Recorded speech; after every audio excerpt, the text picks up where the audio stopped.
दोस्तों अक्सर कर ये देखा गया है कि जब शादी होती है, शादी हो जाने के बाद कई बार पति पत्नी में वैचारिक मतभेद हो जाते हैं। और दोस्तों जब वैचारिक मतभेद हो जाते हैं तो बात यहां तक पहुंच जाती है कि डिवोर्स देने तक की नौबत भी आ जाती है।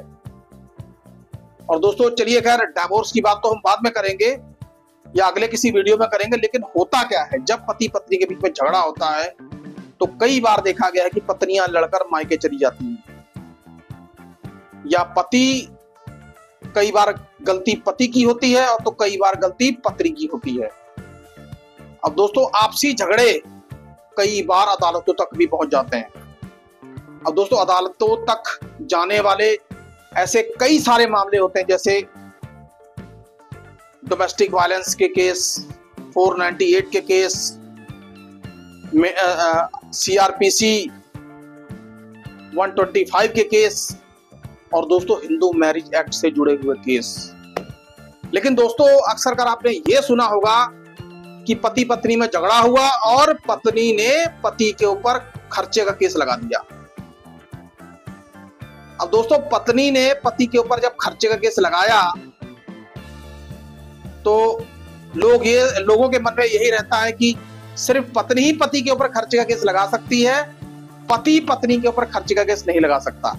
लेकिन दोस्तों आज ये भ्रम मैं आपका तोड़ने वाला हूं, क्योंकि दोस्तों सेक्शंस में कुछ ऐसा मेंशन है, लेकिन दोस्तों आपको ये बताना जरूरी है कि अब पत्नी ही नहीं, पति भी अपनी पत्नी से खर्चे या गुजारा भत्ता की मांग कर सकते हैं। जी हां दोस्तों, कानून में उनके लिए भी प्रावधान है।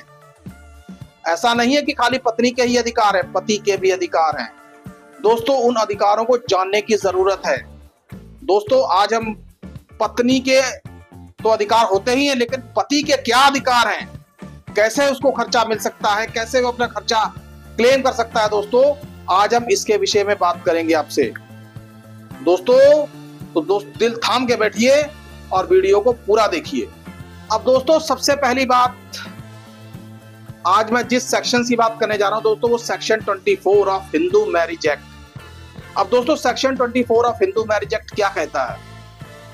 सेक्शन 24 ये कहता है कि अगर पति या पत्नी ने तलाक या न्यूलिटी डिवोर्स के लिए अदालत में दावा किया है तो अदालत मेंटेनेंस और कानूनी खर्चों का आदेश दे सकती है। दोस्तों इसका उद्देश्य मुकदमे के दौरान पति या पत्नी की आर्थिक स्थिति बनी रहे, कोई पक्ष परेशान ना हो। यह आदेश पति या पत्नी की आर्थिक क्षमता को देखकर दिया जाता है। अब दोस्तों सेक्शन 24 में यह चीज मेंशन है कि मान लीजिए यदि डिवोर्स की पिटीशन फाइल की गई है दोस्तों,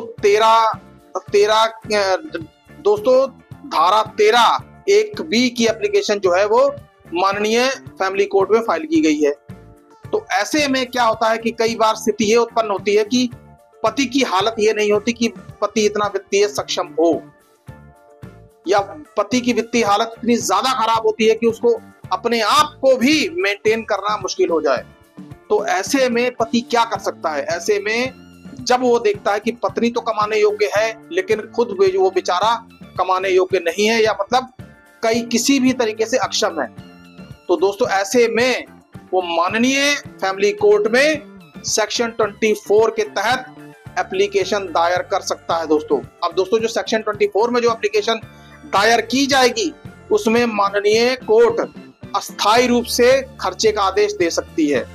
मतलब अस्थायी रूप से का मतलब ये रहा कि जब तक केस आपका चलेगा तब तक आपको खर्चा मिलता रहेगा। दोस्तों अब बाद में फाइनल वर्डिक्ट आने पर क्या होगा क्या नहीं होगा दोस्तों वो बात की बात होती है। अब दोस्तों इसके मेन बिंदु क्या है? इसके मेन बिंदु ये है कि खर्चा पाने वाला पति या पत्नी कोई भी हो सकता है। अब दोस्तों इसमें बात ध्यान देने योग्य है कि खाली पत्नी ही नहीं, पति भी हो सकता है। दोस्तों अब अदालत ये तय करती है कि किसको कितना भरण पोषण मिलना चाहिए, किसको कितना खर्चा मिलना चाहिए। यदि पत्नी के खिलाफ पति अगर एप्लीकेशन लगाता है तो कोर्ट ये तय करती है कि कितना खर्चा लगाया जाना जरूरी है।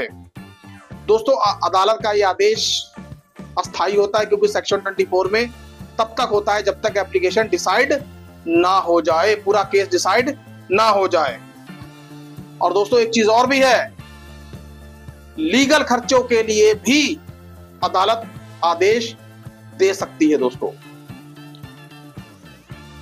अब दोस्तों यहां पर आपको मैं एक बात बताना चाहूंगा कि यदि किसी मुकदमे में तलाक की अर्जी पति द्वारा या पत्नी द्वारा लगाई गई है और चलते हुए मुकदमे में यदि पति धारा 24 के तहत माननीय अदालत में एप्लीकेशन लगाता है, तो माननीय कोर्ट सुनवाई करते हुए अदालती खर्चों के लिए भी आदेश दे सकती है। पत्नी के खिलाफ यह आदेश पारित किया जा सकता है कि भाई आप पति को खर्चों के अलावा अदालती खर्चा भी दीजिए। दोस्तों ये सब कुछ अदालत के विवेक पे ऊपर ही डिपेंड करता है दोस्तों। तो दोस्तों याद रखिए, सेक्शन 24 की जो एप्लीकेशन डिसाइड होती है वो सिर्फ टेम्परेरी होती है, वो तब तक होती है जब तक केस आपका डिसाइड ना हो जाए। अब दोस्तों धारा 25 परमानेंट एलिमनी। अब दोस्तों परमानेंट एलिमनी का ये होता है कि एक मुश्त भुगतान। अब दोस्तों ये आदेश होता है स्थायी। जब केस आपका खत्म हो जाता है, केस खत्म हो जाने के बाद कोर्ट ये डिसाइड करता है कि भाई पति को या पत्नी को कितना खर्चा मिलना चाहिए, एक मुश्त खर्चा कितना दिया जा सकता है।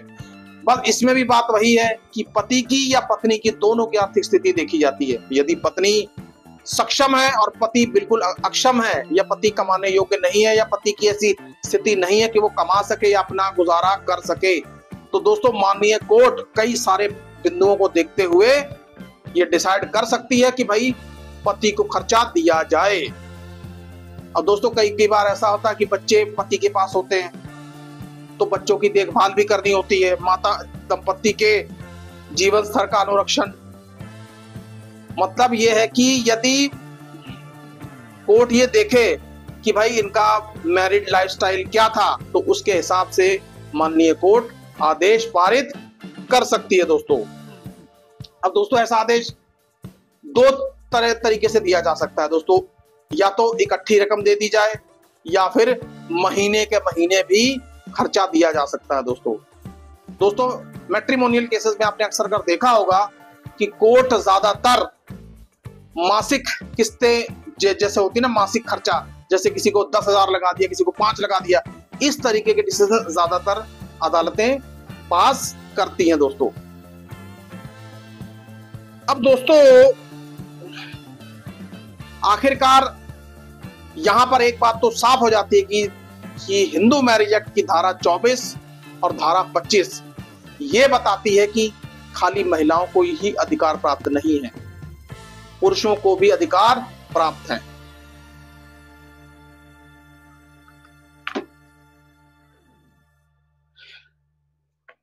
अब दोस्तों होना क्या चाहिए? अब जो लोग ये सोचते हैं कि नहीं पुरुषों को तो कानून में किसी प्रकार का कोई अधिकार मिले ही नहीं है, तो ऐसा सोचना गलत है दोस्तों। हिंदू मैरिज एक्ट की धारा 24 और धारा 25 देखिए, उसमें साफ और साफ लिखा है कि पति अपनी पत्नी से खर्चे की मांग कर सकता है, गुजारे भत्ते की मांग कर सकता है यदि वो कमाने में अक्षम है।